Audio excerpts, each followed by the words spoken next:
Right now on Morning News Now, fire fallout. Maui's top emergency management official is out 1 day after he defended his decision not to sound warning sirens as wildfires swept across the island. This morning, federal investigators are on the scene looking into the cause of the fire that has now claimed more than 100 lives and left hundreds more missing. We're in Hawaii with the latest in the investigation, the growing frustration, and the fight for answers. Groundbreaking summit. President Biden is set to host the leaders of Japan and South Korea as the countries present a unified front amid growing aggression from North Korea and China. But the unprecedented move comes with unique challenges. We're digging into Japan and South Korea's troubled history and how the White House was able to bring them together. Plus, out of reach with fixed-rate mortgages at their highest point in decades, many are facing the possibility of being priced out of the American dream. We're digging into why we're seeing fewer homes on the market and what you need to know before you buy. And up in the air, a major shakeup for the U.S. women's soccer team after the head coach stepped down following a disappointing World Cup exit. We'll take a look back at his legacy and what comes next for the #1 ranked team in the world. Not a surprise. Exactly. Yeah, I guess that's true. And it was tough to see them out. But Good morning. Good to have you with us on this Friday. I'm Joe Fryer. Yes, we made it to the end of the week. I'm Savannah Sellers, and we begin this morning with the resignation of Maui's top emergency management official. This comes as Hawaii's response to the massive wildfires continues to be called into question. His name is Herman Andaya, and his resignation is effective immediately. He's citing health reasons. The resignation came 1 day after he defended his decision not to sound warning sirens as those wildfires swept across the island. Andaya feared that coastal residents would have fled inland toward the flames if sirens were used. Public safety meeting records show that Andaya had a pattern of downplaying the importance of Hawaii's emergency siren system. During meetings between 2019 and 2021, he repeatedly called the sirens a last resort. At least 111 people were killed in the wildfires. As the cleanup continues, volunteers are coming together to help those impacted by the fires. These families are now in the very early stages of recovery. The families are healing, you know, and it's a touchy situation right now because for us as a community, of course, we're happy that we have our homes, but our heart aches because that's our other neighbors and our families. NBC News national correspondent Miguel Almaguer has the latest from Hawaii. Good morning. Citing health concerns, Herman Andaya has resigned. He's Maui County's top emergency response official. He was under intense scrutiny for not sounding the alarm as that wildfire broke out. He said he didn't sound that alarm because many people would have thought it was a tsunami warning, and he feared folks would have actually went from the ocean up into the hills where the wildfire was burning. Meantime, Hawaiian Electric faces multiple lawsuits for their possible role in this wildfire. That is still obviously under investigation. Authorities say that this fire may have been sparked by downed power lines. It's one avenue that they're looking at. Meantime, 111 bodies have been recovered so far. That death toll could continue to rise. The search area is roughly halfway searched. Authorities say they still have a long ways to go before they figure out how many more people died in this tragedy. Back to you. Miguel Almaguer, thank you so much. We're now joined by Alexa Kasky, a resident of Lahaina and the owner of the Moku Roots vegan restaurant there. She's been helping in the relief efforts taking place around the island that is her home. Alexa, good morning. Thank you very much for joining us, especially while you're going through all this. We understand that your business was spared from the brunt of the wildfires, but talk to us about what your experience has been like over this past week, what you've seen happen with family and friends firsthand. Hi, yeah, fortunately our restaurant was spared. The shopping center that we're in is one of the only places that's still standing in Lahaina, but 9 of 20 of our employees' houses have burned down, and that's, you know, pretty on par with, I would say, about the percentage of people in Lahaina who've lost homes in general. So I've been or we don't have power or water at Mocha Roots right now. So I've been like organizing housing for people and trying to do that from the other side of the island where I have internet and I'm useful right now. Yeah, that's amazing that you are working so hard to help people by helping them with the short-term housing. Explain to us what that looks like, how you're doing it, and how that has been going so far. Sure. Well, it all just started with like a little spreadsheet on my computer that then one of my friends got up on a website he had put together that has a number of resources. That's helpmauifire.com, and then /housing for the housing. There's short-term and long-term options on there. The need must be incredibly great, I'm guessing. Definitely. And fortunately, I think a lot of the hotels have started opening up, although I've tried to call many of them to confirm and they're not answering. But what I've heard is people just go by and their spare rooms are available for people displaced. Yeah, and the website that y'all have set it up is really so easy to use in order to just click into and see what's available, which I know is part of what's really tough right now, is just understanding. As these relief efforts continue, what do you want people to know about what you need, what those around you need, and what your business might need, especially as you're hoping, I understand, to open up and ramp up to be able to serve other people, just to give food to people who need meals? Well, we're going to need power and water, which is not, anybody from afar's within their scope of abilities. But right now, I think families just need funding that have lost everything to try to rebuild and buy a new one of everything that they have owned and lost. So there is, like, on our Instagram page at Mocha Roots, there is a link to all the GoFundMes, the personal GoFundMes and Venmos that have been put together by somebody, I'm not sure, but that does have like every single family's GoFundMe or Venmo that will get them money immediately. And that is available from our Instagram page. Alexa, it's just incredible that while you're dealing with this happening in your home as well, you're helping other people. We appreciate your time this morning, and we'll check in with you. Thank you very much. Thank you.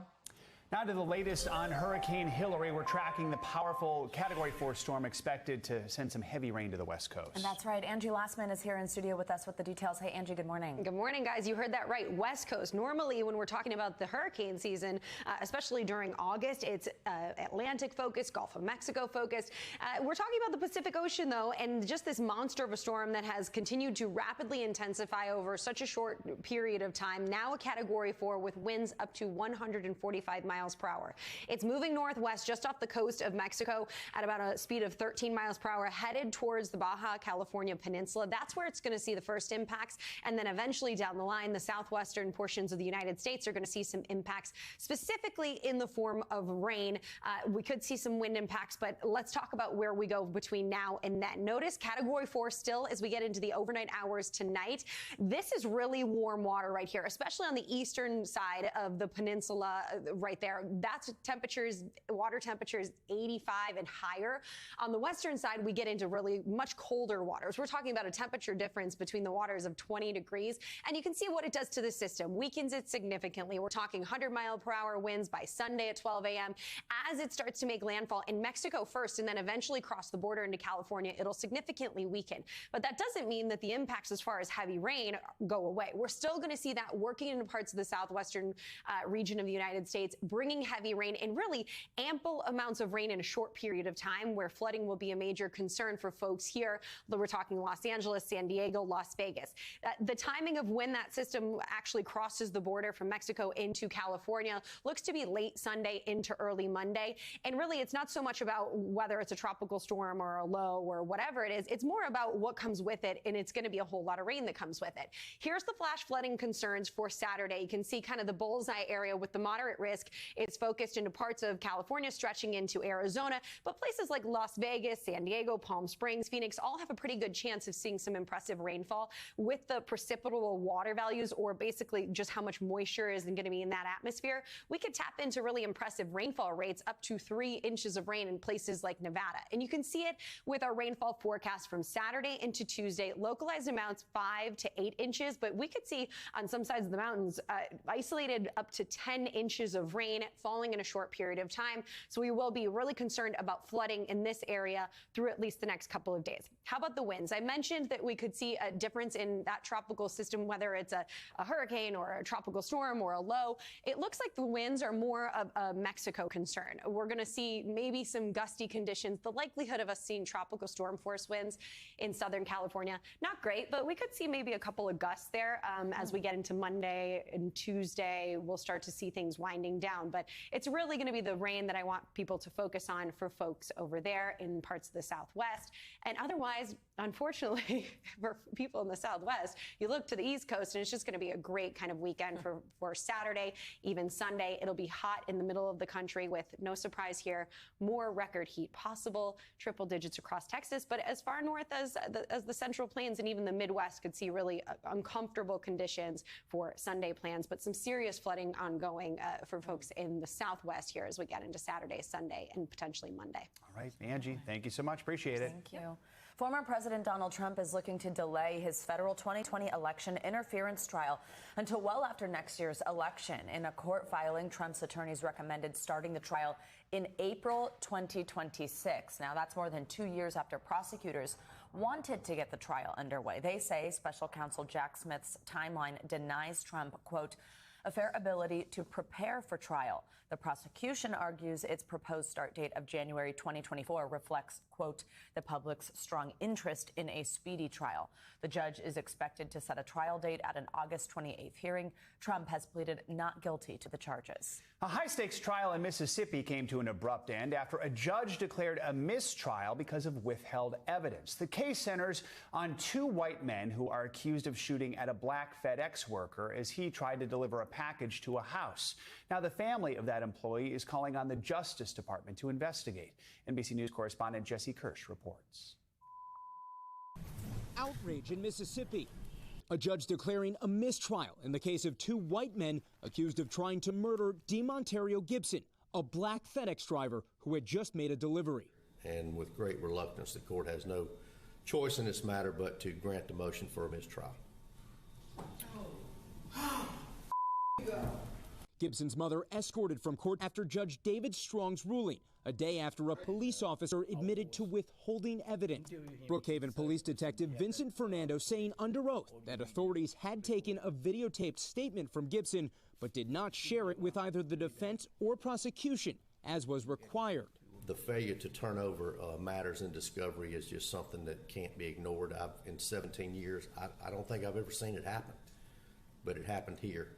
A mistrial is a major hiccup for the prosecution, but all in all, a second trial really saps the resources of the defense more than the state. Brookhaven police have not responded to NBC News' request for comment. Gibson says in January 2022, he made a delivery in his FedEx uniform and was driving a Hertz van with the rental company's markings when Gregory Case and his son Brandon allegedly chased and shot at him. Gregory Case's attorney says his client only planned to ask the driver what was happening outside his mother-in-law's home, but the driver did not stop. Gibson believes he was chased because he's Black. In a statement, Gibson's attorney calling the mistrial a delay in justice, calling on the Department of Justice to investigate the Brookhaven Police Department. Jesse Kirsch, NBC News.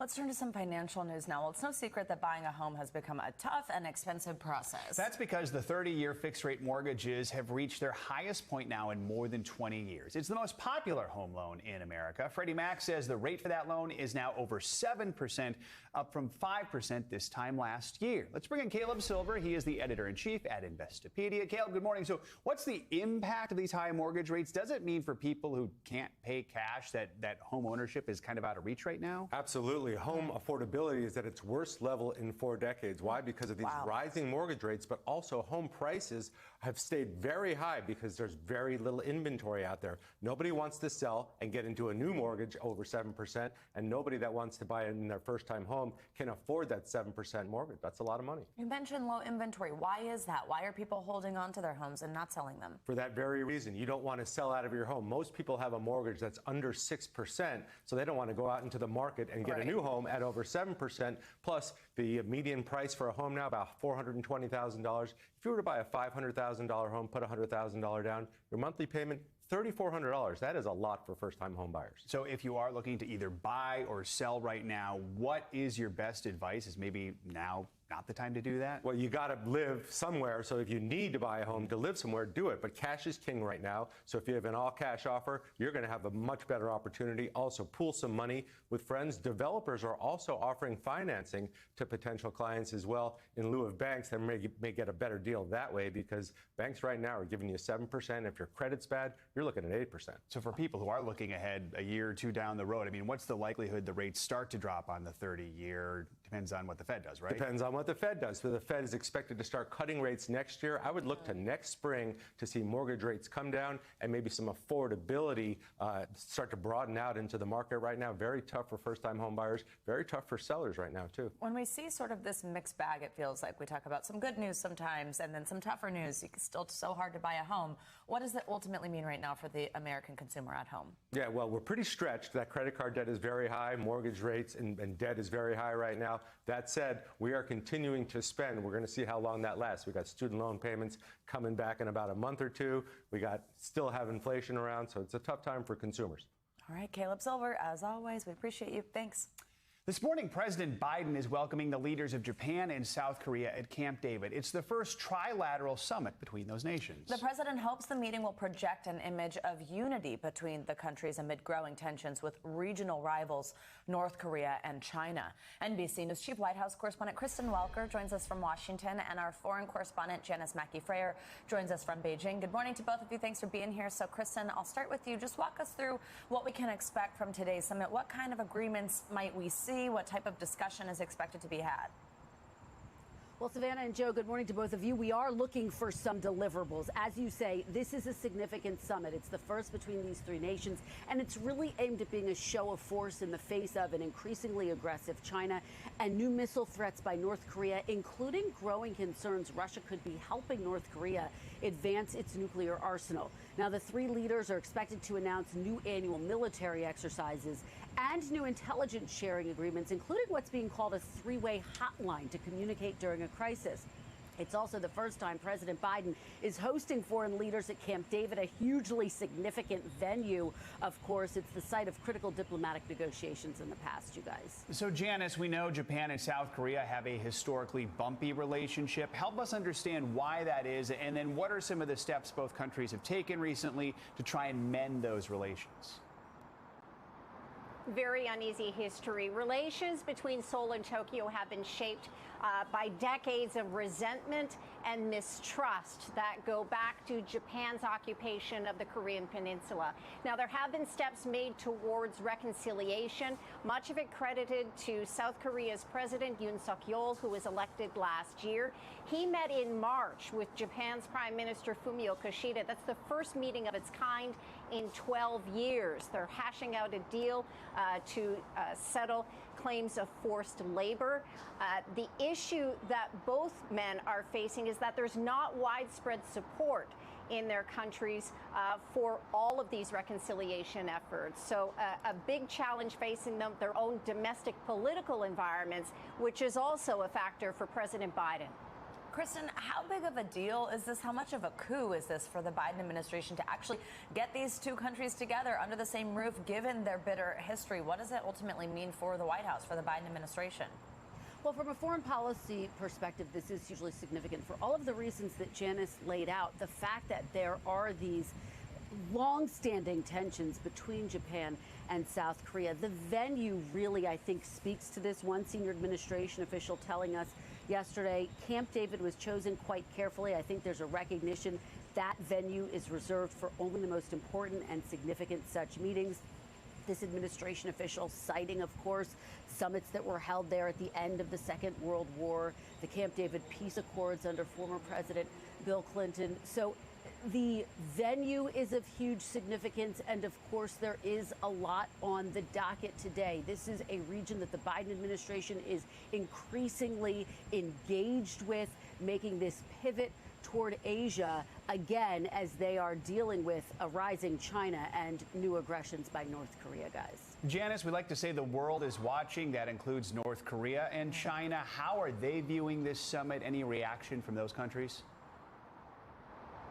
Well, North Korea continues to develop and advance its weapons program. It recently tested a solid fuel ICBM, which is not something they've done before. China, for its part, is highly critical of this summit that's happening. In state media, they're characterizing it as a mini NATO-style alliance. And this is where South Korea and Japan are going to have to tread very carefully. Janice and Kristen, thank you both very much for your reporting. Coming up, a crisis hundreds of miles away could have a major impact on your wallet. Up next, we'll explain why issues in the Panama Canal could lead to sticker shock this holiday season. But first, we're going to take you inside the cockpit of an F-16 fighter jet. That is the same type of aircraft that NATO allies have promised to Ukraine. Stay with us. We're back now with a rare look at one of the most coveted jets on the market. The F-16 fighter plane has been at the center of Ukraine's requests from Western allies. Our very own Maverick, Allison Barber, felt the need for speed and went along for the flight of a lifetime with the famed Thunderbirds. This is an F-16 fighter jet. They've been used by the U.S. Air Force since the late 1970s. They're fast as lightning. Ready? All right. Yes. And I had the chance to fly with the best of the best. The Thunderbirds. It's been 70 years that we've been doing this. We get to demonstrate what it is that fighter pilots across the U.S. do every single day, day in and day out. These days, F-16s are the jet everyone seems to be talking about. We should sell them the F-16 jets. Ukrainian F-16 pilots. The F-16. F-16s. The F-16s. F-16. Ukrainian pilots were supposed to begin training on jets like this sometime this month. But there have been problems. Right. I'll send these to you afterwards. Major Jeffrey Downey, Simmer, flies F-16s almost every day. The G-forces that are exerted on your body are immense. You know, you've got the blood rushing from your head to your feet, and you're having to strain to keep the blood up in your head so that you don't pass out. Simmer is part of the U.S. Air Force's Thunderbirds. In peacetime, they're known for dazzling crowds with the strength, agility, and speed of F-16s. Why are F-16s so esteemed around the globe? Yeah, so the F-16 is an incredible platform at what it does. It's a multi-role fighter, so it does air-to-air and air-to-ground, suppression of enemy air defenses. It's got it all. Super maneuverable, extreme amount of thrust that it's got, and it really is the backbone of the United States Air Force and our military. We wanted to see for ourselves, so I suited up. Applying pressure to the front of the mask. Got hours of training. Go. Make that noise. And crawled in. Mask up and down. So go ahead and put your mask up. For the flight of a lifetime. The speed. The seamless turns. It's hard to describe. Ukrainian officials thought they'd have pilots training on F-16 sometime this month, but it has not happened. A spokesperson with Ukraine's Air Force says the first group of pilots will begin training in Denmark. The training might not be complete before summer 2024, according to a U.S. official who spoke to NBC News on the condition of anonymity. They say that's because Ukraine only recently submitted names of pilots who will undergo training, and over half need English training first. The delays have confused and frustrated Ukrainian officials as well as rank-and-file military members who spoke to NBC News privately. But Ukraine still believes those fighter jets are vital for the country's defense. U.S. military analysts agree. What do you think of these delays? Do they make sense to you, or do you think it's frustrating as well? Well, I know it's frustrating, but a couple of points here. You have to have English proficiency in order to fly a U.S. aircraft. The radar systems, the missile system, all in English. So you don't think a possible summer 2024 delay for F-16 training will hamper the counteroffensive? It is. It's already hampering it. One thing is for sure. They call these advanced fighter jets for a reason. Our thanks to Ellison Barber for that report. It is an experience. I actually flew with the Thunderbirds back in 2015 and didn't throw up. That's the first thing. Because a lot of people can't say that. I almost passed out, though. We were going to try and pull 9Gs. By the time we got into the 7G range, it's true. Your vision literally narrows to like this and turns gray. And I was moments away from passing out because those breaths you have to do are very difficult, and I did not master them. Yeah, that training. He could tell I was about to pass out. He could just feel it behind me, and he pulled out, and then I was able to kind of come back. So I was very close to that. It's an unreal experience. The fact that they do that while also engaging in combat or what have you is really incredible. Is any fun? You know, yes, like totally fun. Amazing. When you're up there, I mean, when you're pulling high Gs, it's a little intense, but going upside down and doing the turns, it's the ultimate roller coaster. Oh, it's so cool. Ooh, love that. All right, thanks, Joe. Very cool. Well, officials say the Panama Canal is running dangerously low on water, and the fallout could be felt by American consumers in the coming months. NBC News correspondent Guad Venegas has the details.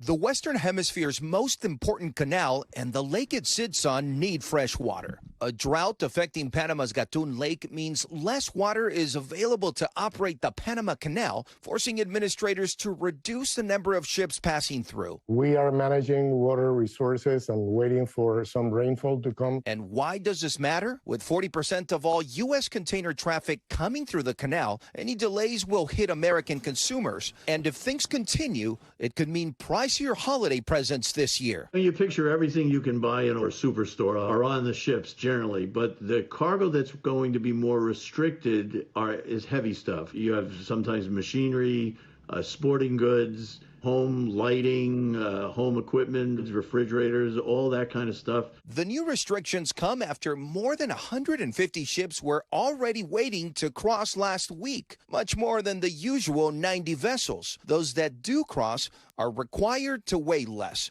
and the wait time to get through the locks now could be as long as 3 weeks. It's also prompted some companies to find alternate shipping options, but those could be more expensive. It'll be more if your container is forced to be unloaded in California, for example, and then railed across the country to the U.S. East Coast. That's where you would have maybe bought it for X dollars, and then it's going to be X plus 30% or X plus 40%. Anything coming from East Asia could also go through the Suez Canal in Egypt, which would mean a longer voyage. That canal also bringing back memories of another traffic jam 2 years ago. There's a new plan to free that massive cargo ship wedged in the Suez Canal. That 6-day jam delaying tens of billions of dollars in goods, and it happened just as supply chains across the globe started straining, leading to a surge in inflation. Although Panama's situation isn't an emergency, things there could get worse before they get better.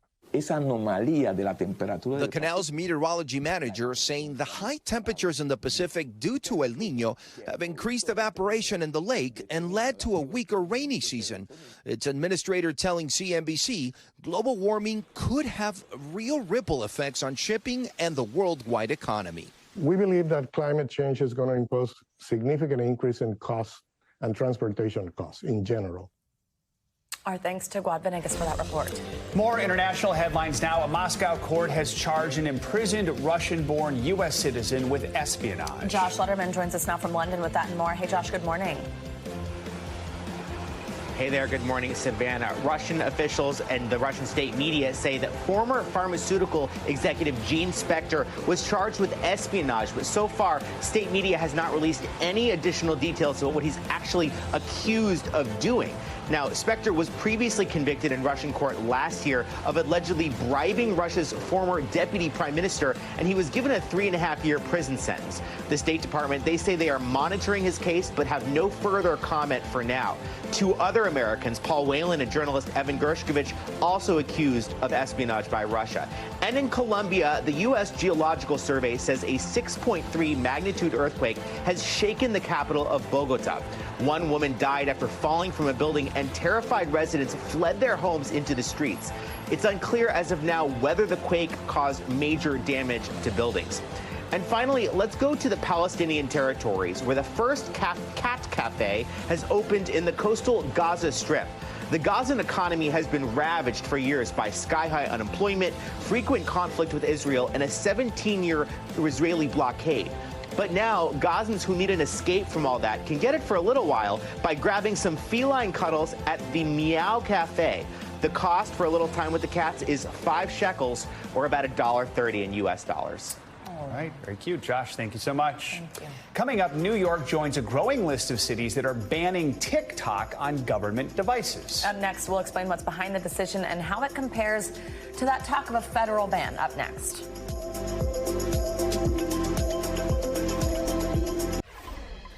Welcome back. New York City is joining a recent wave of local municipalities that are moving to ban TikTok from government-owned devices. City agencies were given 30 days to remove the app from phones, computers, and tablets.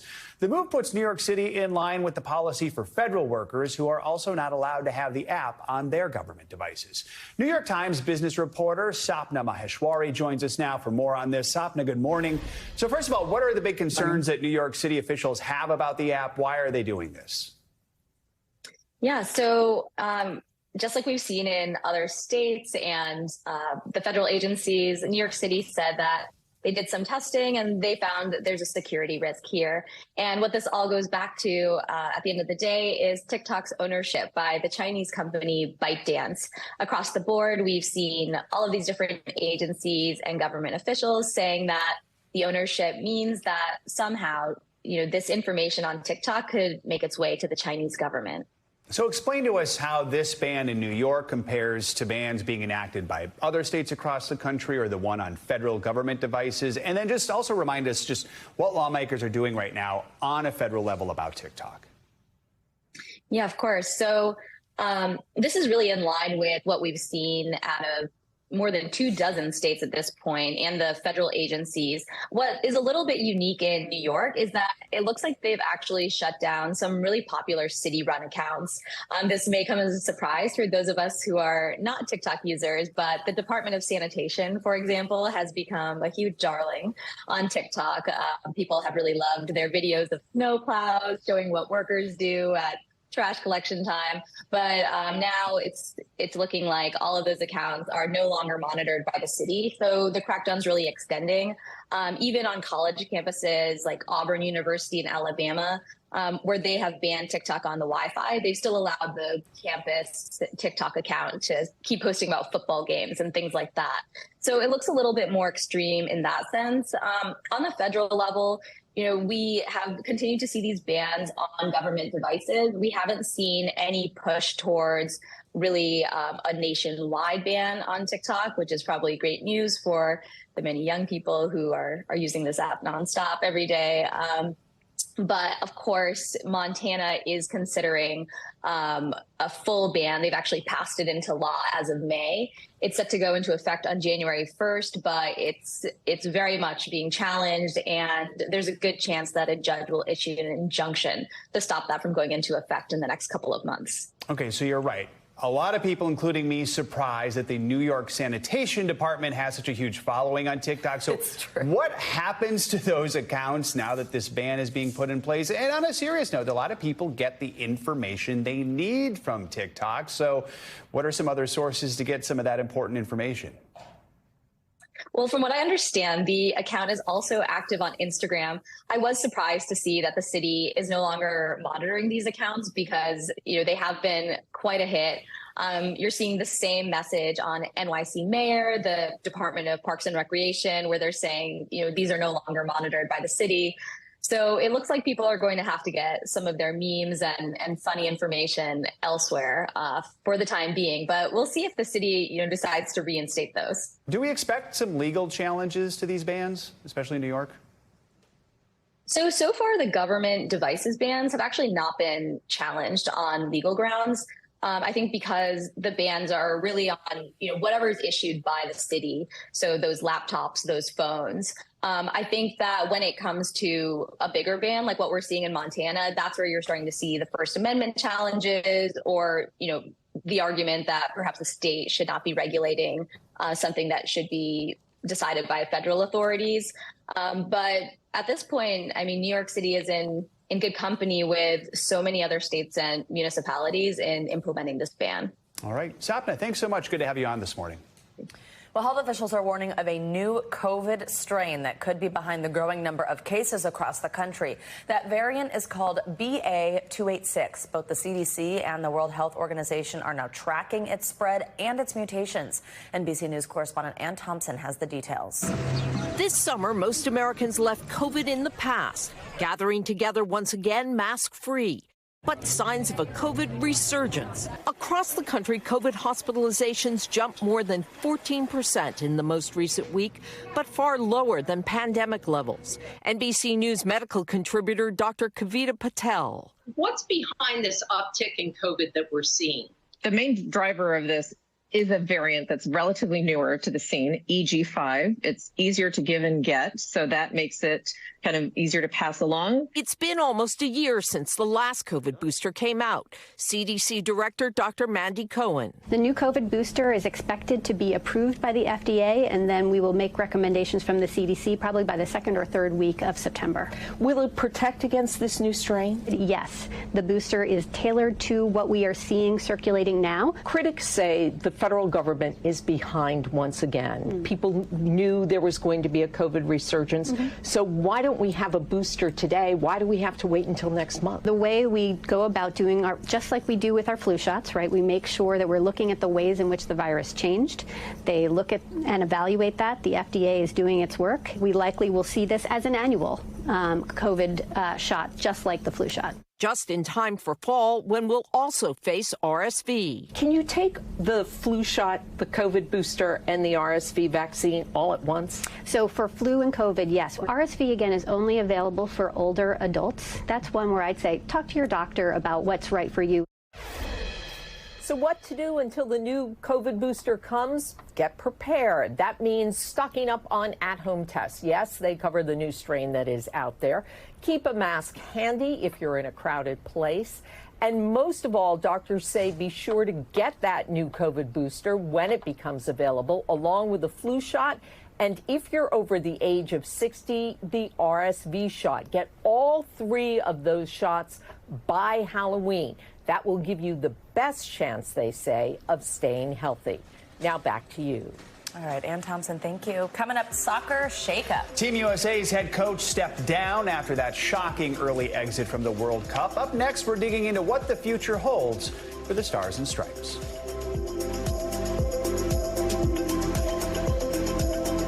We're back with some financial headlines now. Chief executives from some of the biggest names in entertainment are meeting today to discuss those ongoing strikes. CNBC's Silvana Henao joins us with that and some other financial headlines this morning. Hey, Silvana. Hey, Savannah. Hey, Joe. Good morning to you. So happening today, CEOs of major Hollywood studios, including Disney, Netflix, Warner Brothers, and our own parent company, NBC Universal, are set to meet to discuss their next move in talks with writers, according to Variety. Now, it comes after Writers Guild of America representatives met with negotiators again Thursday as the union strike nears the 110-day mark. The two sides reportedly remain far apart on several items, including TV staffing minimums and compensation models for streaming. H&M is scaling back operations in Myanmar following allegations of labor abuses at factories in the country. A workers' advocacy group says it tracked more than 200 cases of abuse between February 2021 to February 2023. The affected workers, the group says, were employed at 124 factories used by dozens of global fashion brands and retailers, including H&M. Zara owner Inditex and Primark have also said they're leaving the country over the same concerns. And a new study names the nation's capital as America's most overworked city. Finance Buzz looked at number of hours worked per week, average commute time, and percentage of active workers over retirement age, among other metrics, to make the rankings. Denver, Colorado, and Austin, Texas rounded out the top three. Las Vegas was the least overworked, according to Finance Buzz, guys. They're all just gambling at casinos and eating at buffets all day long. Yes, exactly. All right, thanks, Silvana. Thank you. All right, the women's national soccer team is facing a major shakeup this morning. Head coach Vlatko Andunovsky announced he will be stepping down just over a week after they suffered that devastating elimination from the World Cup. USA Today Sports senior editor Alicia Delgado joins us now for more on this. Hi, Alicia. Good morning. Thanks for being here. So how do you think Andonovski will be remembered? What are the big things that went wrong for this team in this tournament, and how much is that going to be tied to his legacy? Yeah, so unfortunately, the biggest thing he's going to be remembered for is this World Cup loss, also losing at the Olympics shortly after he took over. But his legacy as a whole, as a coach, he's been very successful. I don't think this is the end for him. I think other countries are going to be interested in him as well. However, with the U.S., he didn't quite bring the team together as hoped. And so he got some younger players involved, which is great, but he will be remembered for the early World Cup exit. So Twyla Kilgore was named interim head coach until a replacement is found. What do we know about her, and any indication of how long it is going to take to find a replacement? Yeah, so she's been an assistant with the team for about a year and a half. And she also is one of the first American-born coach to get U.S. Soccer's top pro coaching license. So she has some good experience. She already knows the players on the team. But this search should go pretty quickly because the U.S. doesn't have a lot of time. They have about a year until the Olympics. And so they need to get on this coaching search pretty quickly. So, Alicia, there's this big conversation going on at the moment about the fact that there is a lack of female representation in soccer coaching, especially with these women teams. Is there a push for a team like this to ultimately have a female head coach this time around? Do you think that's part of this conversation? I think there are many female head coaches that are part of the conversation, chief among them England's head coach, who's now going to her second straight World Cup final with a different team. However, I think that their goal is to get the absolute best coach possible for this team, regardless of if it's male or female. So what do we think here in terms of the future of the women's team? I mean, do we have the potential to see them on top again, especially as this sport around the world keeps growing in popularity? Do you think that this could be a good change that helps us get back there? Yeah, I think it's definitely a kick in the gut for them to exit the World Cup so quickly. And so is there a chance for them to be on top? Absolutely. It's just going to take a lot of work. Other countries are investing heavily in women's soccer. We're seeing their skill level, their resources, their talent pools expand exponentially. And the U.S. needs to continue to innovate to remain on top. And that starts with finding a new coach, turning around quickly, getting them ready for the Olympics so that they don't have a repeat of this World Cup. Alicia Delgado, interesting stuff. We will be keeping an eye on it. Thank you so much. Thank you. Coming up, Republican presidential hopefuls made their pitch to voters in Iowa, but they weren't the only major attractions. Yeah, from a 3,000-pound Super Bowl to a 500-pound ram, we are getting an up-close and personal look at some of the amazing animals of the Iowa State Fair.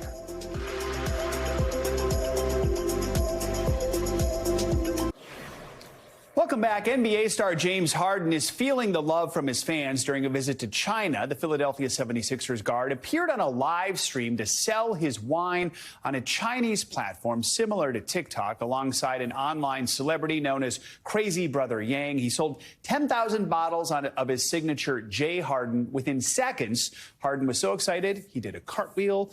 Live stream shopping is a booming business in China. Fans now suggesting he should start a new life as an online influencer in the country, maybe after he retires. I was just going to say, I think he's busy, but that sounds awesome. All right, thanks, Joe.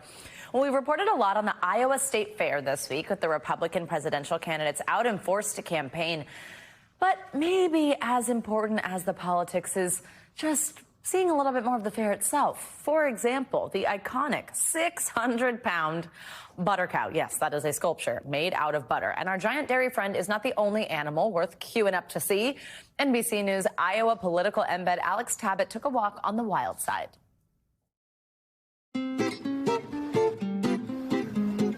Meet Mean Gene. He eats about 60 pounds a day. The 3,060-pound bull just crowned a champion for weighing in as the heaviest cattle at the Iowa State Fair. It's an honor, you know, it really is. Jerry and Allie Bedwell, a father-daughter duo, raised Mean Gene, and they say Gene isn't mean at all. Since he was a baby, we've had him, and just the best disposition. Because when they get to 3,000+ pounds, you cannot handle them unless they're really, really nice to work with. Mean Gene isn't the only animal with lots to love at the Iowa State Fair. There's Sasquatch, the 1,000-pound pig, and Big Shot, the 427-pound ram. Some people like to golf, some people like to fish. For me, I like to win the big ram contest. But massive mammals aren't all the state fair has to offer. Every big guy was once a little guy, and here at the Animal Learning Center, you get to get up close and personal with these cute baby animals like Marge and learn about the importance of agriculture. So this is the Paul R. Knapp Animal Learning Center. This is for the public and Iowa State Fair goers to get an experience of what animal agriculture looks like. Here, kids can interact with piglets, baby goats, ducklings, and more, and learn valuable lessons. 10.5% of American employees work in agriculture, food, and related industries. And at the Iowa State Fair, experts like Taylor Britton teach the next generation about where their food comes from. I do think it's important that they recognize that, you know, you don't just go to the grocery store to buy your milk. That did have to come from somewhere and did have to come from a farm. Reminding kids not just to focus on what's going on inside the big cities. Well, the gap between rural and urban is getting wider. A gap farmers here at the State Fair are trying to bridge. A lot of times people don't get a sense of agriculture, and this is like the only time they do. So it's really great to be able to showcase it and showcase it well and just be able to teach people a little bit more about it. Alex Tabbitt, Des Moines, Iowa. Okay, Alex, that was awesome. And if you're wondering what happens to Mean Gene when the Iowa State Fair is over, don't worry. Jerry and Allie say he's going on a quick diet, and then he'll be free to graze with the other cattle before returning to the fair next year. That's good to hear. Very happy about that for Mean Gene. So I'm from Minnesota, of course. There's a huge competition over which state fair is better, Minnesota or Iowa. It's Minnesota. And we crown every year Princess Kay of the Milky Way. It's a human, not an animal. Okay, what is that? What It's like the winner of the contest, the queen contest for the state fair. And the winner gets their likeness carved in butter. Okay, that's very cool. So that's awesome. There you go, yeah. Do you keep it and like store it in a freezer? Well, everyone gets to see it, and then I actually don't know what happens to it after that. I'd be like, give me my butter bust. I hope you have a lot of bread. Buying a new freezer for the garage to stick it in. That's so funny. I haven't been there. I'm sorry, but I have been to the Iowa State Fair, and the line to get up to the butter cow is just, it's hilarious. It is. And it is amazing. They're both great. I mean, that's art. Somebody carves that out of butter. That's pretty amazing. It is butter art. There you go. Let's get to it for this hour of Morning News Now. But the news continues right now.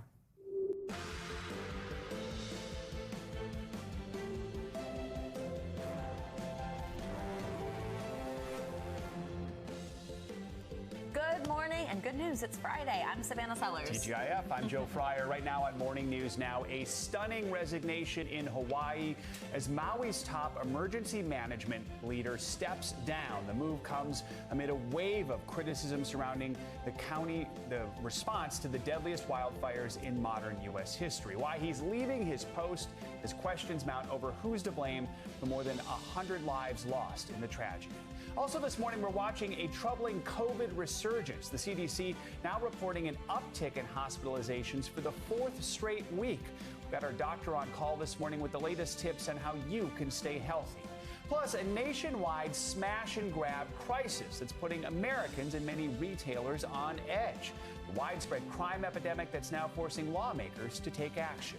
And we'll end the hour on this Friday morning with your can't miss list, all the must-see content on the big streamers and in theaters for your weekend. And our friend Darren Karp is visiting us from L.A. Now an L.A. resident. I know. Here. Let's see. Look at her. So quickly she's back in New York. No we kidding. Knew it. Looking forward to that. We're going to begin this hour with the response to the wildfires in Hawaii and the resignation of Maui's emergency management administrator. Yeah, that's Herman Andaya, and he resigned Thursday, citing health reasons. It comes a day after defending his decision not to use any warning sirens as the wildfires began to spread. Andaya explained that the sirens are primarily used to warn coastal residents of tsunamis. Well, this morning, a federal national response team will be deployed on the ground in Maui to determine what sparked the wildfires that left at least 111 people dead. NBC News national correspondent Miguel Almaguer has the latest on the response to the wildfires.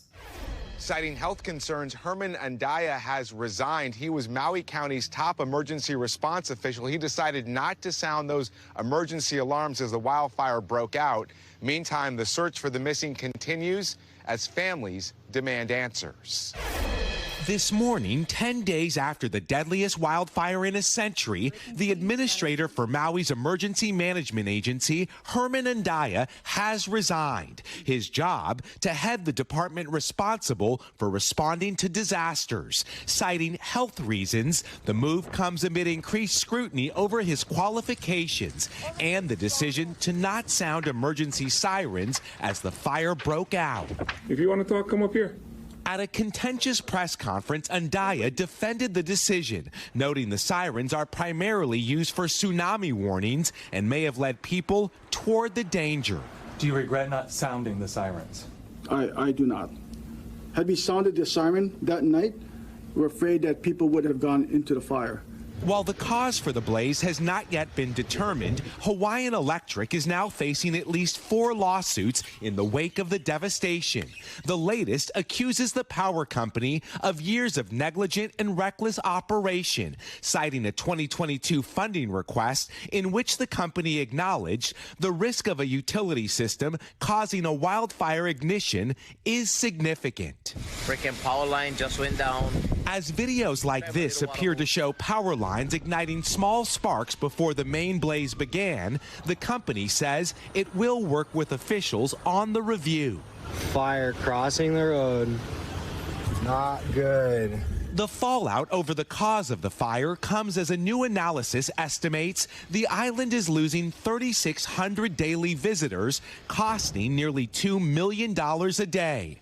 All of it causing uncertainty for local businesses. Are you at all concerned that this could be a devastating blow? Yeah, I don't know what's the future going to hold. So far, more than 100 are confirmed dead. Among them, this family of 4, their lives lost as flames surrounded their car. This morning, families grieving, locals hurting, and mounting questions over who's to blame. NBC News did reach out to Andaya. We have not yet heard back. Meantime, more federal authorities, the ATF, is now on the ground. They are trying to get to the bottom of what started this fire. Back to you. All right, Miguel, thank you very much. Let's get a check on your weekend forecast. We're keeping an eye on Hurricane Hilary, the Category 4 storm expected to cause some flooding out west, plus things still heating up in the south. That's right, which means Angie Lastman is back with us. Hey, Angie. Hey there, guys. Busy weekend ahead for parts of the southwest desert area of the United States. We've got a hurricane, a major hurricane at that. We saw rapid intensification with Hurricane Hilary over the past 36 hours. Now a Category 4 with winds coming up to 145 miles per hour. It's moving northwest right now. You can see it's just off the coast of Mexico. It's going to kind of continue that similar trajectory here as we go through the short term, but then it'll take a little bit more of a northerly turn versus a northwesterly turn. At that time, it'll start to be just to the west of the Baja California Peninsula. That means that it encounters some colder waters. So all of that fuel that it's used with the warm waters over the past day or so, that kind of gets dissipated. We start to see the system weaken just a little bit, but we're still talking about major impacts for folks in Mexico, of course, and parts of Southern California into Arizona, Nevada, and New Mexico. Here's the track. By the time we get into late Sunday, that's when we start to see potentially a tropical storm moving from parts of Mexico over the border into California and bringing with it some heavy rain. The rain will arrive before the actual center of the system arrives, so we're not too worried about those kinds of specifics, but we will see the rain stay with us for an extended period. And because of that, we do have a flash flood risk. We've already seen some alerts up from some flood alerts, I should say, because of the monsoon kind of rains that we're already dealing with in this region. But as we get into the weekend, and specifically Sunday into Monday, we'll see really impressive rates of water for us to tap into in the atmosphere. We call those, as meteorologists, precipitable water values.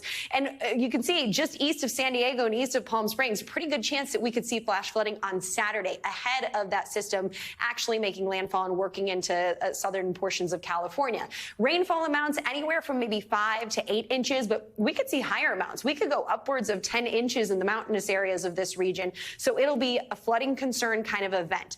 Meanwhile, in the south, no surprise, we've got the heat alert staying with us, but they've expanded a little farther to the north, as far north as Montana. You can see cities like Wichita, St. Louis, Des Moines, all impacted by a heat watch right now. And of course, we've got the triple digits sticking with us across Texas to numerous records. I mean, I sound like a broken record when I talk about this because it's just been nonstop for folks there.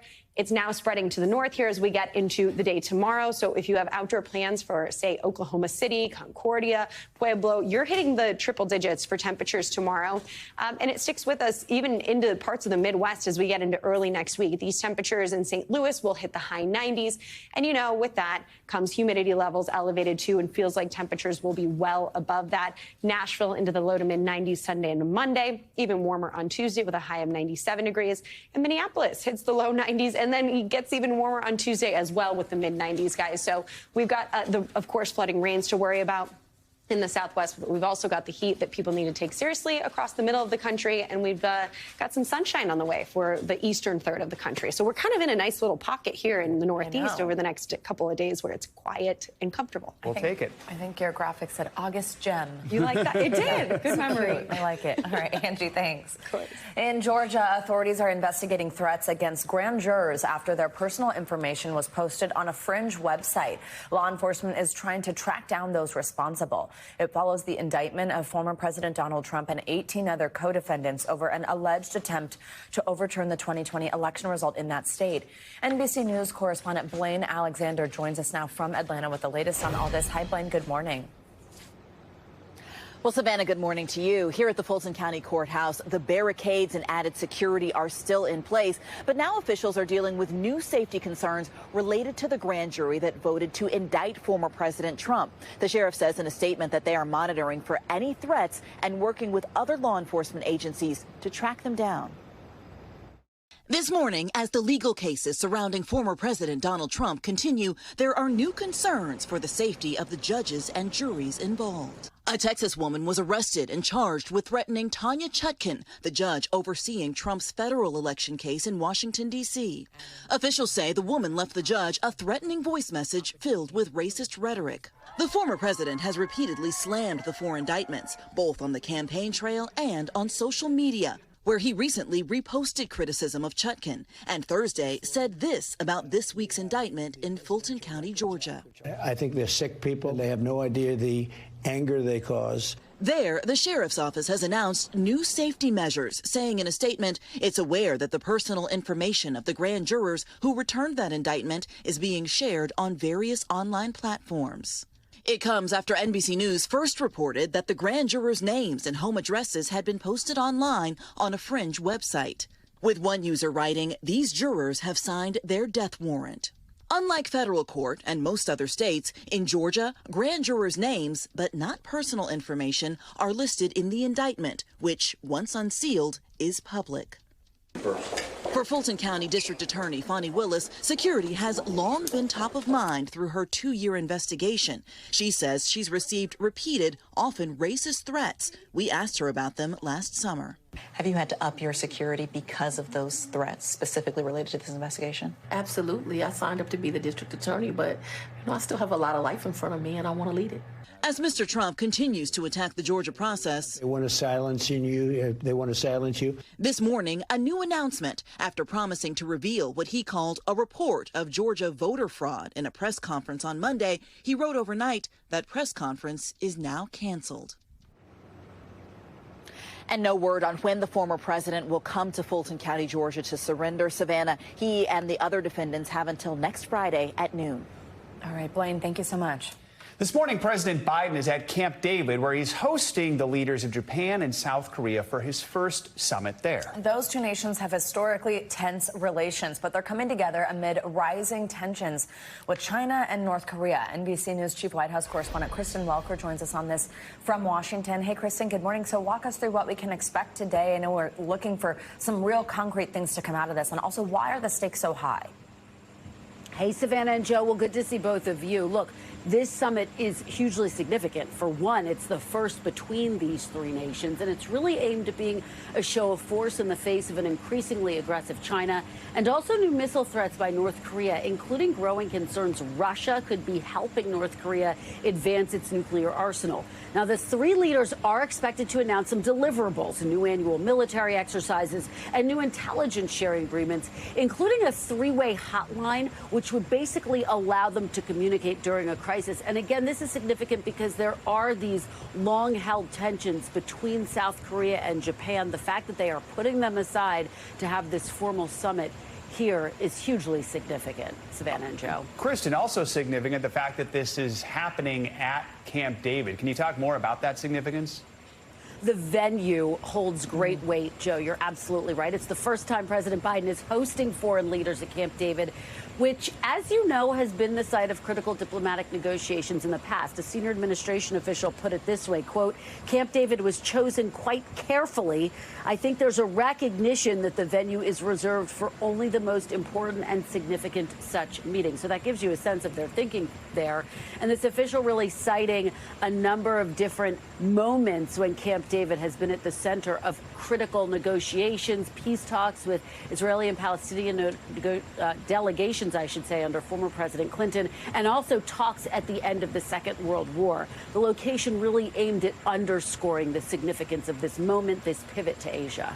Kristen, also before we let you go, if we could pivot to the fact that we're just 5 days away from the first Republican presidential debate. Talk to us about what you're hearing, strategy from different candidates, and also, of course, the big question, whether former President Trump will attend. Continues to be a question, Savannah. Former President Trump is still a wild card, but he did give us a big clue overnight. He once again signaled he's leaning toward not attending. He touted his high poll numbers. But his closest rival, Ron DeSantis, is in the spotlight today after a strategy memo was published by a pro-DeSantis super PAC, basically recommending that DeSantis defend Mr. Trump from attacks during the debate.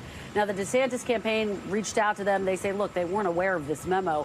I'm also told DeSantis is bracing for a lot of incoming, given that he is former President Trump's nearest rival. Overnight, I talked to a lot of aides for the candidates who will be on stage. And what's notable is there's just no indication any of them are shifting their strategy. So what does that mean? That means former New Jersey Governor Chris Christie will likely be the only one on the attack against former President Trump. And those candidates are really looking for a breakout moment to become competitive in this race, because right now, former President Trump is running away with the nomination, guys. All right. Kristen Welker at the White House. Kristen, thank you. Thank you. New data from the CDC shows COVID-19 hospitalizations increasing for a fourth straight week. More than 10,000 new patients were hospitalized during the first week of August. That is up 14% from the week prior. It is important to note that while overall hospital admissions are still below last summer's numbers, still some states are experiencing a significant spike just as kids are heading back to school. NBC News medical contributor Dr. Natalie Azar joins us now. Help us put it all into perspective. Yes. So let's just get right to this. Why are things so high right now? What is it we're seeing? So none of us should be surprised, right? There has always been an expectation that we were going to have a sort of seasonality, a ebb and flow of cases very similar to flu. What is driving this? We had a lot of summer travel. There's waning immunity. Many of us haven't had a booster since last fall. Partially, it's related to new strains that might be a little bit more transmissible. So it all kind of creates this little soup where we're seeing a rise in cases, a rise in hospitalizations and ICU admissions, the vast majority of which, again, are in older individuals. So we're also hearing about a new variant, and also that is more contagious, maybe, and we've heard that before, and it was a real concern. What do we need to know on this one? So this one is called EG.5. Name doesn't really matter, but definitely has some mutations that are probably conferring some more contagiousness, so it will be transmitted more easily. So far, not thought to be causing more severe disease. The CDC just also, and I think the World Health Organization has its eye on another strain that has even more mutations, but this is what the virus does. I mean, we go back to the very beginning. It is going to mutate to survive and infect people, but causing more severe disease, no, we have not seen that. We know anytime we do see a mutation like this, we see more cases just because our bodies aren't used to it. Are there any other reasons we're seeing a rise in cases right now? And just that reminder for those who are concerned right now, what should they do? Yeah, so no. I mean, I think the main culprit here is just, again, that we see these RSV and flu and COVID. We're going to see the ups and the downs. What should people do? The number one thing to do is always do your own risk assessment. I'm sure that most of us out there probably know at least one person with long COVID. That might be a reason that people might want to mask or be more likely to get the updated booster, for example. But I would urge people to keep an eye on hospitalizations, ICU admissions, and wastewater data in their area. We can't rely on case counts. They are vastly underreported because people just aren't testing. You mentioned the booster a minute ago. I think people are confused about, where are we at with the booster? Am I supposed to keep getting it? Is my doctor going to tell me that? What's your general answer on that guidance? And then as we hear about new variants, do these continue to work? Yeah. So first of all, they're going to try to streamline the COVID vaccine and sort of mechanistically do the same thing that they do with flu every year. And that is what they did. They identified in around June what the most common strain was, and that's how they've created the vaccine for the fall. We will see what the CDC says in terms of recommendations. Probably they're going to make a broad recommendation and say, here's a new booster. It is going to cover what's circulating now. Go ahead and get your shot when you get the flu shot. In reality, we know that there's been a very poor uptake of COVID shots, as well as the booster from last year. Yeah. So I would hope that they give us a little more specifics. You know they're going to say older people. You know they're going to say people who are immunocompromised. But does a young, healthy person need to get it? I'd like to also see data that they do need to get it. But I think, again, we're going to fall into this rhythm of once a year you get your flu shot, once a year you get your COVID shot. Right. But again, the flu shots, we get like 50% every year of people doing it. And COVID is way lower than that. Right. We saw a U.S. map a moment ago. Yeah. Are we seeing specific areas that are having higher numbers of cases? Do you remember like those waves in the past where it like started here and then it went there? So that's what we're seeing. Yeah. And we're also going to see it in populations where there are older people, with nursing homes and stuff. You're going to see the numbers increasing, the hospitalizations increasing there as well. All right, Dr. Azar, as always, thank you. Coming up on Morning News Now, it's a delicate and speedy dance taking place each night in Washington, the race against the clock to renovate one of the busiest airport runways in America. You'll want to see that story. It's pretty cool. But first, the man accused of killing those 4 University of Idaho students late last year is expected back in court today. We'll break down this crucial latest hearing after this. Welcome back. Today, Brian Kohberger, the man accused of killing 4 college students at the University of Idaho back in November, is due back in court. This court appearance comes as Kohberger's legal team has been granted a pause in proceedings, with the prosecution struggling to keep the high-profile case on track towards a trial. Here's NBC News correspondent Erin McLaughlin with the latest on what to expect today. Hey there, Joe and Savannah. Legal experts tell me this is an important hearing. With less than 3 months to trial, the clock is ticking. Brian Kohberger will be back in court today. This is State of Idaho versus Brian Kohberger. Facing 4 first-degree murder charges in the stabbing deaths of Kaylee Gonsalves, Madison Mogen, Ethan Chapin, and Xana Kernodle. Your Honor, we will be standing silent. This morning, Kohberger's lawyers set to spar with the state of Idaho over a number of critical issues as the prosecution pushes for a clear trial schedule, accusing the defense of stalling for time. Given that this is a death penalty case, do you think this trial will move forward on October 2nd? I think we'll get a real good answer from the court during these hearings. The victims' families yearning for that clarity. In a statement to NBC News, the family of Kaylee Gonsalves saying they're hopeful that the judge will begin making some decisive and necessary decisions in order to keep this case on track for trial in October, especially since the defendant has not waived his speedy trial rights. I want our community to stand together, look at the evidence, come together, make a decision, and then hold that person accountable.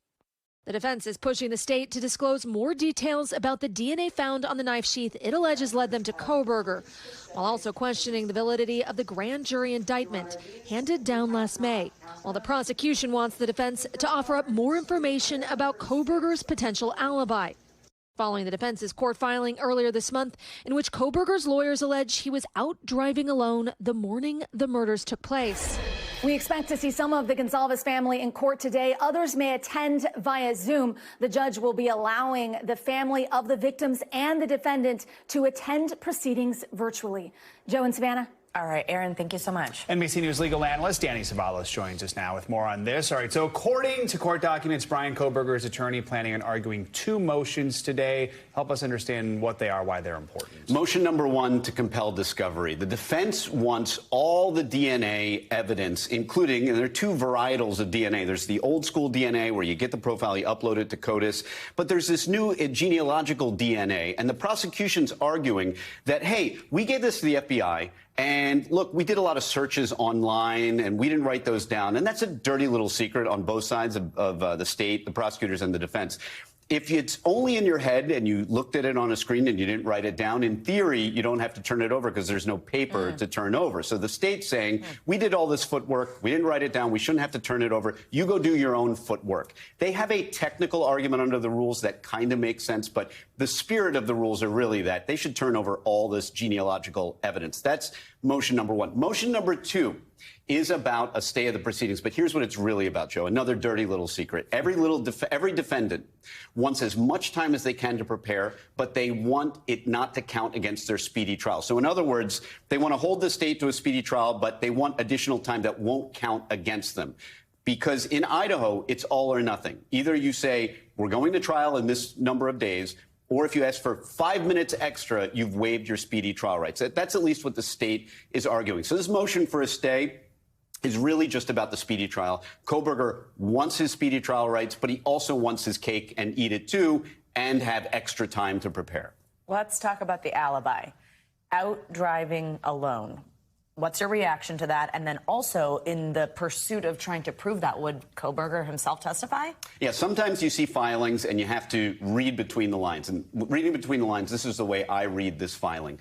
First, the defense realized, well, we want to use an alibi, but we don't want to reveal anything because the bottom line is we don't got anything yet. We don't have witnesses. And that was evident from their first filing. And sure enough, when they revised that filing, they don't have witnesses. Their only witness would be Kohberger. And the only way he would be able to talk about his alibi would be to get on the stand. And the rule does contain an exception. It essentially says you have to tell us about your alibi or you lose it. An exception being if the defendant wants to testify, because obviously you can't compel a defendant to give the prosecution information about where he was that night, because that would violate his Fifth Amendment rights. So it's a weird carve-out that normally you have to tell the prosecution about your alibi, except if it's the defendant and he's going to testify. And now, when pressed, they've said that's what he's going to do. And it's basically, as you saw in the highlighted graphic, he's going to say he was driving around.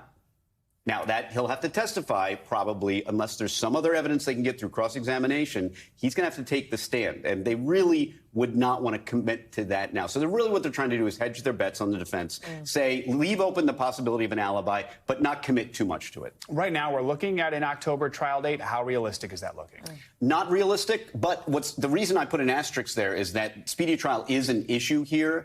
This is not a case. This is a case where speedy trial is something the defendant is still going to assert. And honestly, it seems to me that both sides are playing chicken. I think the prosecution would like more time, but they don't want to have to violate speedy trial. And the defense would like more time. He doesn't want to waive speedy trial. So I think both of them are playing a game of chicken here, where they're both saying, we're ready to go to trial in October. I don't think either of them really are. Danny Savalas, thank you so much. Turning now to international headlines, starting with new developments out of Niger. Josh Letterman joins us now from London on that and more. Hi, Josh. Good morning. Hey there, good morning, Savannah. The coalition of Western African nations known as ECOWAS says that most of its members are now willing to participate in a standby military force that could intervene if diplomatic efforts fail to end Niger's coup. The ECOWAS defense chiefs met in Ghana after the coup's leaders ignored a deadline to reinstate deposed President Mohamed Bazoum. But several of the ECOWAS countries are run by military juntas themselves, and they are refusing to participate in any military intervention. Now let's head over to Malaysia, where a plane crash north of Kuala Lumpur has killed at least 10 people. The charter plane was carrying 6 passengers and 2 crew members, but police say it crashed onto an expressway, hitting a car and a motorcycle. Malaysia's transport minister says there were no survivors on board. And finally, to the Swiss Alps, where the world's longest tunnel is now closed after a train derailment last week. The Swiss National Rail Company says the freight train jumped the tracks and damaged about 5 miles of rail lines. So until it's repaired, passenger trains will be rerouted to a scenic railway and will take up to 2 hours longer to make the journey. Although I guess there are things that are worse than a scenic railway through the Swiss Alps. Yeah, at least it's scenic. Thanks, Josh. Thanks. Coming up, it's a nationwide crime epidemic that's now got lawmakers taking notice. After the break, what's being done about the latest rash of smash and grab robberies in America's major cities? That's next on Morning News Now. We're back now with the latest on those smash and grab crimes impacting communities across the country. Lawmakers are promising change in an effort to combat thieves and retail crime. So what exactly can we expect? NBC News Now anchor Gotti Schwartz has the latest. Hey, good morning, Savannah and Joe. It is becoming all too common here in LA. These smash and grab robberies where criminals smash into a store, usually selling high-end goods, overwhelm security. They grab what they can and they take off. And then the last one, more than 50 robbers hit a store at the exact same time. This morning, lawmakers trying to take action amidst a surge of violent smash and grab robberies. Our message is clear. Those who commit these crimes will be caught. Los Angeles Mayor Karen Bass announcing a new task force to fight retail crimes on the heels of several brazen burglaries in recent weeks. No Angelino should feel like it is not safe to go shopping in Los Angeles. Just days ago, thieves made off with more than $100,000 in handbags from a Gucci store in Costa Mesa, while last weekend dozens of robbers swarmed this Nordstrom in LA. Authorities estimating that haul could range from $60,000 to $100,000. And while some critics argue LA County's $0 bail policy for some low-level nonviolent offenders could be empowering criminals, District Attorney George Gascon disagrees. We will use every tool available under the law when there is an arrest made to make sure that these individuals are held accountable. And it's not just LA. Smash and grab crimes have been impacting communities nationwide. They're going in stores, just going out, just stealing stuff, and nobody's doing nothing about it. Including in Illinois, Florida, and beyond in recent years, with drugstores and pharmacies also major targets. Last year in New York, 41 people were arrested in a multi-million-dollar theft ring for swiping luxury and drugstore goods and reselling them on eBay. One poll by the National Retail Federation found more than half of consumers think crimes like looting and shoplifting have increased since the start of the pandemic, as shoppers call on elected leaders to do more. It's a shame that citizens are, just trying to do their regular shopping and are impacted by other people's poor decisions. Now, as you can see from these videos, getting caught up in the middle of something like this can be terrifying. So if you do, experts say it is important to stay calm, to think about escape routes in advance, keep as much distance as you can between those who are robbing the store and you. You want to get help as soon as possible, call the police, but you do not want to intervene. In cases like this, robbers use bear mace on security. Savannah, Joe, back to you. All right, Gotti, thank you. Well, a new team of officers is hitting the streets of Detroit to tackle the mental health crisis. This unit gets specialized training, a reformed approach in a community that has a complex history with policing. Here's NBC News correspondent Shaquille Brewster with the details. We got one on the freeway. Intense interactions involving Detroit PD's newest specialized unit, highlighted in body camera video, some shared exclusively with NBC News. Look, we got all the time you need. An officer convincing this man to drop a knife. Can you throw it away so I can come give you a hug? Please drop it. Good job. Good job. Good job. Good job. Good job. Good job. Another talking someone down from a busy highway overpass. Situations involving a police team assembled in January, fully dedicated to responding to the record number of mental health crisis calls. And also remember our patients, okay? It's a crisis for our community. It's a crisis for police. And we found it necessary to implement a citywide co-response unit. The department says officers are now responding to an average 39 calls a day, nearly 9,000 runs this year alone. Calls known to be more volatile, unpredictable, and at least twice last fall in Detroit, deadly. Is this new unit working? I think it is, but I don't, I'm not going to declare victory. The team is armed with additional, less lethal weapons. The standard officer doesn't walk around with this. No, sir. And looks different than other officers, driving cruisers with green lights, in the summer wearing khakis and green polos. My uniform says George, so it's not Sergeant George or P.O. George, it's just George. 2 officers travel with a specialist from the Detroit Wayne Integrated Health Network. You're not a sworn officer? No. You're unarmed? Very much so.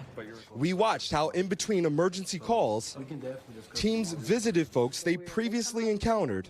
Once a week they ride by just to make sure he's okay. And they also, help me and keep me calm. Like Lucretia Skinner's son, Darren, who is bound to a wheelchair and suffers from schizophrenia and bipolar disorder.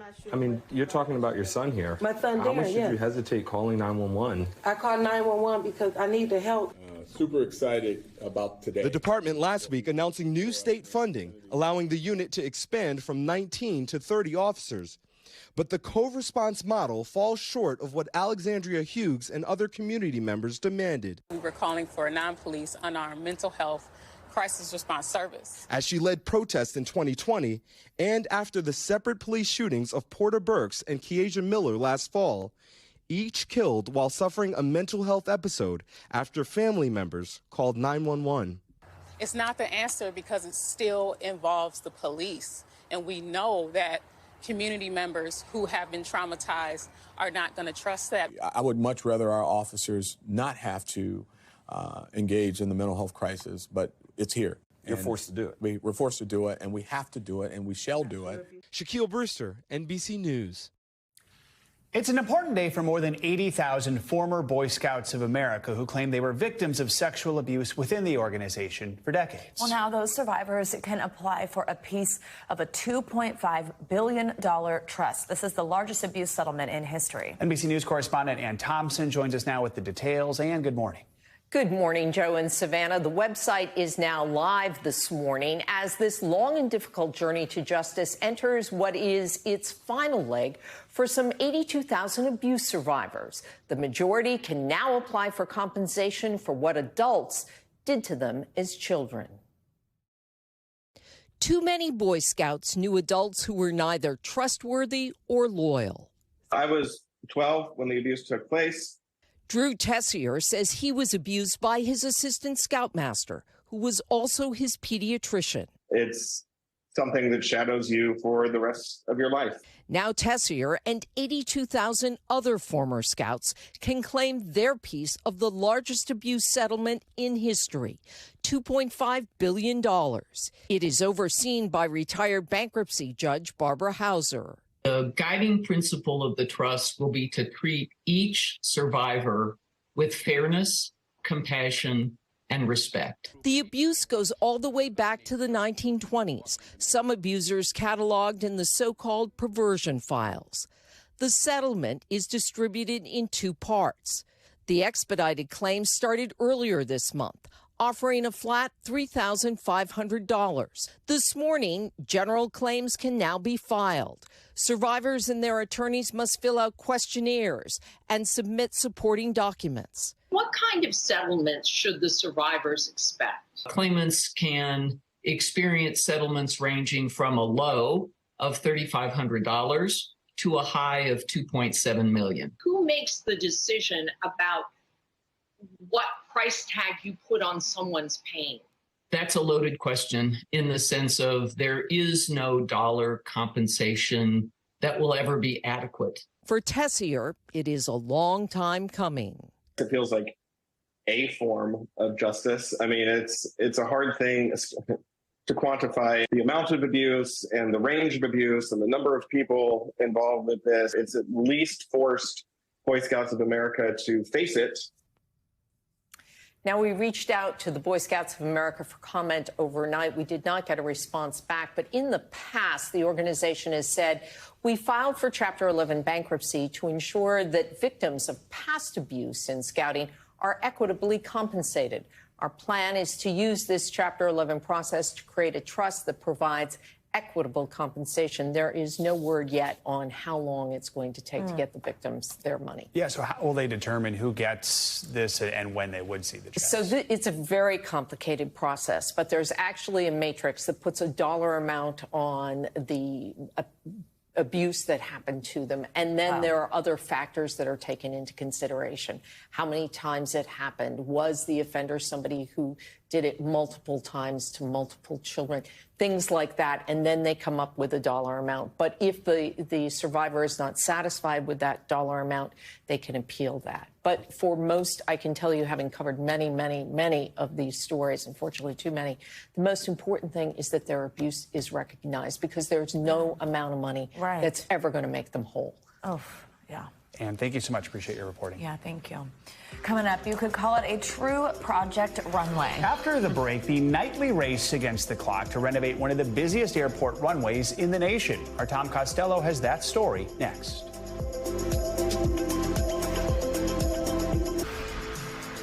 We're back now with some financial headlines. We've got a fresh look at the state of the housing market this morning. CNBC's Silvana Henao joins us with that and some other headlines. Hey, Silvana, good morning. Savannah, Joe, good morning to you. Mortgage rates hitting their highest level in more than 2 decades. Freddie Mac numbers showed the average 30-year fixed-rate mortgage jumped to 7.09% this week, the highest it's been in 21 years. And it's no surprise, mortgage demand dropped in response. The number of applications went down nearly 30% from the same week 1 year ago, according to the Mortgage Bankers Association. Meta employees could reportedly be fired if they don't comply with the company's upcoming return to office mandate. The tech giant issued the warning in a memo Thursday, according to Insider. Managers will apparently monitor badge access and other information to make sure employees come in at least 3 days a week. Meta announced in June it was calling workers back into the office starting in September. And cocoa prices are hitting a nearly 50-year high, and it could make your chocolate more expensive. Chocolate makers, including Hershey and Cadbury maker Mondelez, are attempting to pass on the soaring cocoa costs to consumers. But in North America and Europe, there's already signs consumers are scaling back on their chocolate consumption. Reuters reports North American and European consumers have already seen chocolate prices go up 20%, guys. Oh, goodness. Wow. That might be the worst news in a while. Yeah, seriously. At least financially. I mean, I cut back on chocolate bar just because, you know, I eat so much of it, but I'm not going to stop eating chocolate. Well, that's a good point. Yeah. Right. Thanks, Savannah. Appreciate it. You got it. Well, now to the race against the clock that's happening every night on the nation's busiest runway. It's at Reagan National Airport in Washington, D.C., where there is a mad dash every single night to rebuild huge portions of the runway before flights start landing again in the morning. NBC's Tom Costello spent the night there to see how it's done. They've got a very tight window here every single night. They've got 3 runways at Reagan Airport, but only one that can handle the big planes, a Boeing or an Airbus. So they can't close this airport for weeks at a time. They've got to do this every single night, chunk by chunk. So every single night, as the clock starts ticking, they go to work. American 2752, Washington, winds calm, runway 33, clear to land. In the shadow of the Washington Monument and Capitol Hill, Reagan National is rarely quiet. 19er via Juliet, hold short 15, give way to American from the right, Endeavor 5170. And runway 119 is America's busiest, since it's the only one that can handle big planes at DCA. 819 flights a day. But at 11 p.m. sharp, the flashing X tells pilots Reagan's longest runway is out of action. Runway 1 is closed. Copy that, runway 1 is closed. And the runway pit crews start their nightly race against the clock, cutting and grinding 1,000 feet of runway each night, then laying down a new layer of fast-drying asphalt. They don't have much time. American 875, contact Potomac departure, good night. As smaller planes use another runway, runway 119 must reopen in just a few hours. It's midnight. They started working at 11 o'clock. The clock is ticking. They've got until 6 a.m. to get their work done. At 6 a.m., the first planes start landing and taking off. It's all about fixing the cracks in the runway that come from years of rain and ice. But you don't have to be an aviation geek to think this is cool. They're actually peeling back years of history. Runway 1 was laid in 1941 when National Airport first opened before World War II. FDR was president and planes were much smaller with propellers. Now a Belfast company is in charge of the biggest rehab here in 8 decades. James Keoch is the project manager. This runway is taking a pounding every day, isn't it, from these jets landing here? Yeah. So that's hence the reason this year we're replacing 8 inches every night this year. Cutting holes for new runway lights and sweeping up every piece of debris before it can get sucked into a jet engine. But engineers say the foundation that's carried the weight of 82 years of travel is rock solid. Runway 33, clear takeoff. Runway 33, takeoff, prepared 44, 13. There's a sense of history out here, isn't there? I mean, this runway was laid in 1941. It's amazing what we are doing, and it's a runway which was built 8 decades ago. It's still serving this airport and this capital of the nation. So you heard from that guy with a thick Irish accent that they essentially lay 8 inches a night. They can only do this from April till November because then it gets too cold for the asphalt. So they stop in the winter. They're going to do 8 inches, as I said, until October, November, and then next year they come back for another 2.5 inches. Again, it is the biggest rehab on the busiest runway in America since 1941. Back to you. Wow, and all happening overnight. Tom, thank you so much. Now to a special concert inspired by the friendship between 2 young brothers. What started as a story written by a 9-year-old ended up as a song performed by members of the Detroit Symphony Orchestra.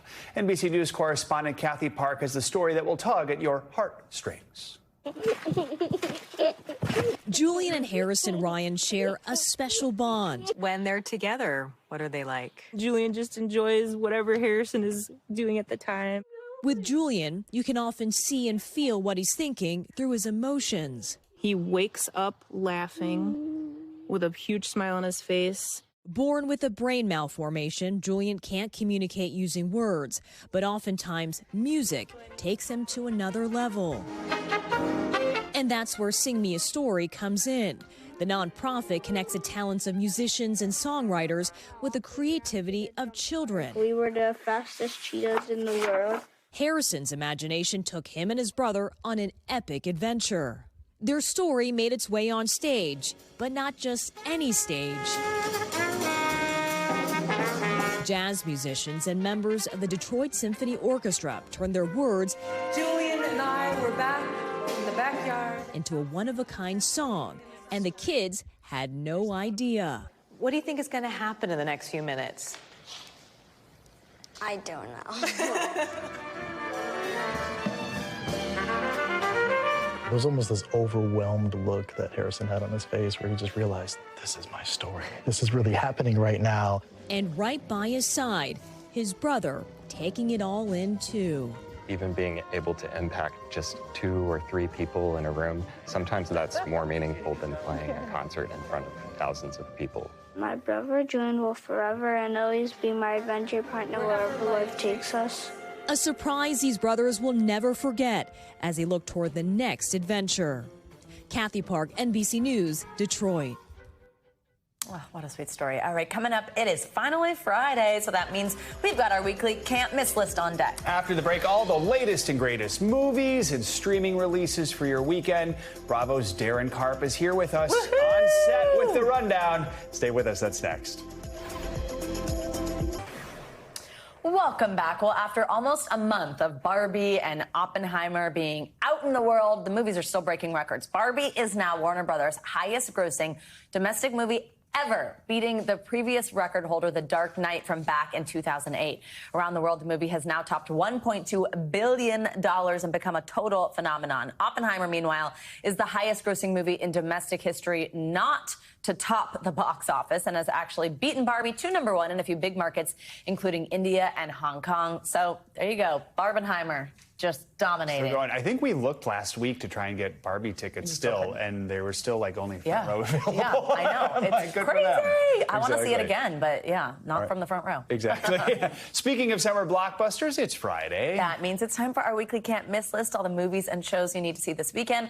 And also, our new Cali girl made a trip back to New York for us. Darren. Don't insult me by calling me a Cali girl. She moved to LA, as you may remember. We've been watering her flowers that were her party alive. Happy to be back in the New York air. We love you. We're so happy you're here. Okay, so we just talked through Barbie and Oppenheimer. Yeah. Huge, topping the box office. But now there is something coming out that maybe we're going to see edge into that territory. Tell us about this. Well, we'll see. This is the first live-action Latino superhero movie brought to us by DC Comics called Blue Beetle. This is actually one of the oldest superheroes kind of in comics that have ever really existed. Wow. Come out through different iterations, but you see that scarab right there. That's what they're kind of calling it. It needs a host in order to thrive and survive, and it finds Jaime Reyes, who's actually going to become the Blue Beetle, and it gives him powers that he doesn't even really aware about. He can kind of create any weapon he wants, and we'll see kind of how he takes it on. But there's really, really good reviews for this. Who doesn't love like a superhero movie? It looks like a dramatic transformation there. It is yes, you become like, this is what New York City is like when the garbage goes out. It's like the Blue Beetles are upon us. The scarabs are taking over. That is what I've learned. Or California when it rains. Yeah, which is good. We're getting a hurricane though. All right, so our next movie movie may look like a kid's movie. Oh, yes, this is my favorite. It is not a kid's movie. This is my favorite. Had me crying. It's so funny. That's the thing. It's like, oh, Strays. It's about dogs. It's Will Ferrell. It's Jamie Foxx. This is a kid's movie. It is absolutely not. It is profanity up to wazoo, but it's essentially about it's rated R, two stray dogs here who are so cute and so adorable, who think, as dogs do, that life is the best. And then they kind of realize maybe they have a toxic relationship. Reggie, who plays by Will Ferrell, has a toxic relationship with his owner, played by Will Forte, and they seek revenge on him. I won't tell you how they seek revenge, but it's a male owner, and it's not a good thing. Okay, I'll put it that way. Not a female owner, if that gives you any indication. Painful. It's very funny, though. Pain, yeah. Some pain, yes. Yeah. It's very funny, Seriously, though. if you haven't seen the trailer, watch it. It's so good. It's really good. Okay, if you're staying in this weekend, there are a couple new streaming shows killing it. The Upshaws, new seasons. Tell us about this. Yeah, so Killing It Season 2 is on right now. This is Craig Robinson's comedy. Not sure if you saw Season 1. It's kind of fabulous in its own way. Season 2 is out on Peacock, all 10 episodes. We kind of left Season 1 where he had won this python contest, got all this money, and now he's using it to open a saw palmetto farm in this and kind of sell saw palmetto, which I didn't even realize was a thing until I looked it up, to pharmaceutical industries. He's kind of trying to take advantage of capitalism, but as you kind of learn, you might have to, crack some skulls, be a little dishonest in order to get the most money that you want. And so he's trying to war with his morality and making money, which can be kind of hard, but it's very, very funny. And Craig so it's a comedy, though, It's a right? comedy. Yeah, okay. It's absolutely a comedy in its own way. Got dark there. Okay, what about the Upshaws? No, it gets dark, but it's any comedy is just dark. Confirming the whole cracking skulls thing is still a comedy. That saw palmetto market is dangerous. Hey, man, you don't want to be in the saw palmetto market. The Upshaw Season 4 is out. It's super exciting. Kim Fields, Mike Epps, Wanda Sykes. So funny. We actually have two big stars coming into the play here. We have one from Blackish. We've got Jennifer Lewis, as well as Marsha Warfield, who's from Night Court. And Jennifer Lewis kind of plays Kim Fields' therapist, kind of helping her balance her work and love life. This is just about a working class, black family from Indiana, kind of trying to make it work with no blueprint. And it's really funny. Anything that has Wanda Sykes. I was just going to say, I mean, the other two. The other two. I'm so sad it's canceled because it was such a good, a good tale in the industry. All right, one more thing we want to talk about. It's an 8-part show called Shelter, based on the popular book series. Yes, by Harlan Coben, and it's actually pretty amazing. This is on Amazon Prime right now. This is about a 15-year-old boy, Mickey Bolitar, who moves to New Jersey, my beloved home state, after his father passes away. But a fellow student's disappearance might have to deal with his father's disappearance. So it's kind of this uncovering investigation type of story, and it's really, really good. I love a book adaptation. As long as it's done well. Right. Because I'm a reader first. Yeah, same. I never. Are you the person who always goes, the book was better? Except with Harry Potter. Oh, okay. Ooh. Sorry. I feel like that's a hot take. I know. I stopped reading after book 4. I stopped in the middle of book 4. I can get through this faster I'm going to get so much hate now. Wow. I come back to New York, I'm literally going to get a tomato thrown at my face. Even a real fan? Not in L.A., though. In L.A., they'll be great with that. Yeah, no, in L.A., they'll be like, oh, my God, I know. What are you saying about people who live in L.A., I'm not saying We got, my matcha latte. We're it's good. It's a movie-centric place. I lived there for 7 years. Yes, not a book-centric place. All right, we just insulted everyone. Everyone's been insulted. Great, I'm never coming Friday. And that does it for this hour of Morning News. Darren, we love you. You're the best. Thanks for coming by. The news continues. Love you guys. Right now.